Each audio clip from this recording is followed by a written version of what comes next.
kg chicken ತಗೊಂಡಿದ್ದೀನಿ. ಕುಂದಾಪುರ ಸ್ಟೈಲಲ್ಲಿ ಒಂದು ಗ್ರೇವಿ ಮಾಡ್ತಿದ್ದೀನಿ. ನಿಮಗೂ ಇಷ್ಟ ಆದರೆ ಮಾಡಿ ನೋಡಿ. ನೋಡಿ ಬೇಡಿಗೆ ಮೆಣಸಿನ್ಕಾಯಿ ತಗೊಂಡಿದ್ದೀನಿ ಒಂದು 10-15. ಚೆನ್ನಾಗಿ ಫ್ರೈ ಮಾಡ್ಕೋಬೇಕು.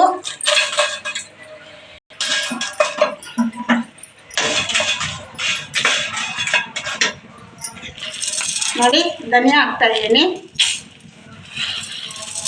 3 ಸ್ಪೂನ್ ಧನಿಯಾ, 1 ಸ್ಪೂನ್ ಮೆಂತೆ, ಒಂದು 10-15 ಕಾಳು ಮೆಣಸು,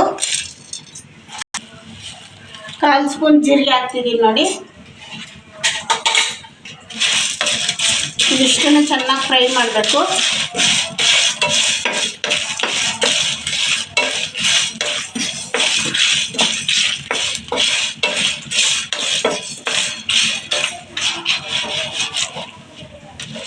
ನೋಡಿ ಚಕ್ಕೆ ಹಾಕ್ತಿದ್ದೀನಿ 2 ಸ್ಪೂನು, 2 ಲವಂಗ ಹಾಕ್ತಿದ್ದೀನಿ.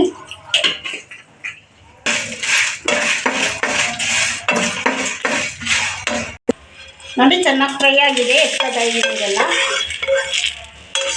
ನೋಡಿ ಅದಕ್ಕೆ ಒಂದು ಅರ್ಧ ಈರುಳ್ಳಿ, ಒಂದು 2 ಸ್ಪೂನಷ್ಟು ತೆಂಗಿನಕಾಯಿ, ಒಂದು ಅರ್ಧ ಗೆಂಡೆ ಬೆಳ್ಳುಳ್ಳಿ ಚೆನ್ನಾಗಿ ಫ್ರೈ ಆಗಬೇಕು.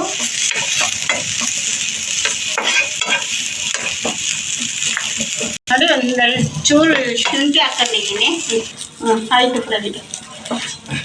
ನೋಡಿ ಇವಾಗ ಫ್ರೈ ಮಾಡಿರೋದೆಲ್ಲ ಮಿಕ್ಸಿ ಜಾರ್ಗೆ ಹಾಕೋತಾ ಇದ್ದೀನಿ.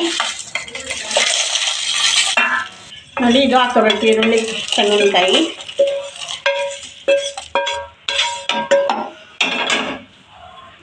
ನೋಡಿ ಅರ್ಧ ಸ್ಪೂನ್ ಅರಿಶಿನ ಪುಡಿ, ಒಂದು ಸ್ವಲ್ಪ ಹುಣಸೆಹಣ್ಣು ಹಾಕೋಬೇಕು. ನೋಡಿ ಸ್ವಲ್ಪ ನೀರು ಹಾಕೋಬೇಕು. ನೋಡಿ ನುಣ್ಣಗೆ ರುಬ್ಬೇಕಿದು. ನೋಡಿ ನುಣ್ಣಗೆ ಪೇಸ್ಟ್ ಆಗಿದೆ ಇದು. ನೋಡಿ ಚಿಕನ್ ಹಾಕೋತಾ ಇದ್ದೀನಿ ಇವಾಗ ಬೇಯಿಸೋಕ್ಕೆ.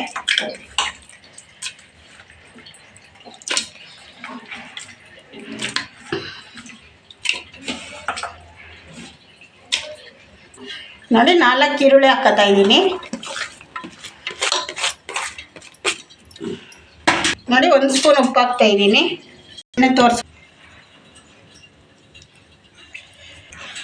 ನೋಡಿ ಮಸಾಲ ಹಾಕೋಬೇಕು ರುಬ್ಬಿರೋದು ಅವಾಗಲೇ.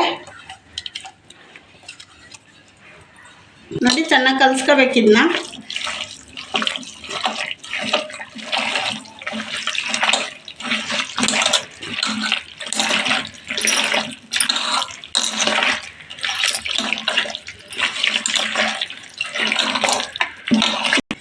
ಒಂದು ಅರ್ಧ ಲೋಟ ನೀರು ಹಾಕೋತಾ ಇದ್ದೀನಿ.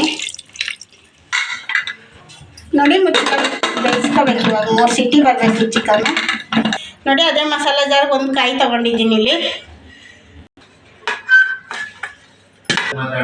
ನೋಡಿ ಅರ್ಧ ಲೋಟ ನೀರು ಹಾಕೋಬೇಕು. ನೋಡಿ ಬೆಂದಿದೆ ಚಿಕನ್ ಇವಾಗ. ನೋಡಿ ಕಾಯಿ ಗಜಿ ಬಿಜಿ ಮಾಡಿದ್ದೀನಿ. 2 ಸುತ್ತು ರುಬ್ಬಿರೋದು ಇದು ಹಾಕ್ಬೇಕು ಕುಡಿಯೋಕ್ಕೆ. ನೋಡಿ 2 ಸ್ಪೂನ್ ಎಣ್ಣೆ ಹಾಕಬೇಕು ಒಗ್ಗರಣೆಗೆ. ಸ್ವಲ್ಪ ಈರುಳ್ಳಿ, ಬೆಳ್ಳುಳ್ಳಿ, ಕರಿಬೇವು ನೋಡಿ ಒಗ್ಗರಣೆ ಹಾಕೋತಾ ಇದ್ದೀನಿ.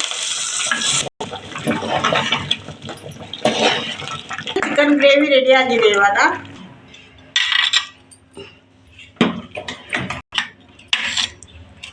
ನೋಡಿ ಕುಂದಾಪುರ ಚಿಕನ್ ಸಾರು ರೆಡಿ ಆಗಿದೆ. ನಿಮ್ಗೆ ಇಷ್ಟ ಆದರೆ ಲೈಕ್ ಮಾಡಿ, ಶೇರ್ ಮಾಡಿ, ಸಬ್ಸ್ಕ್ರೈಬ್ ಮಾಡಿ.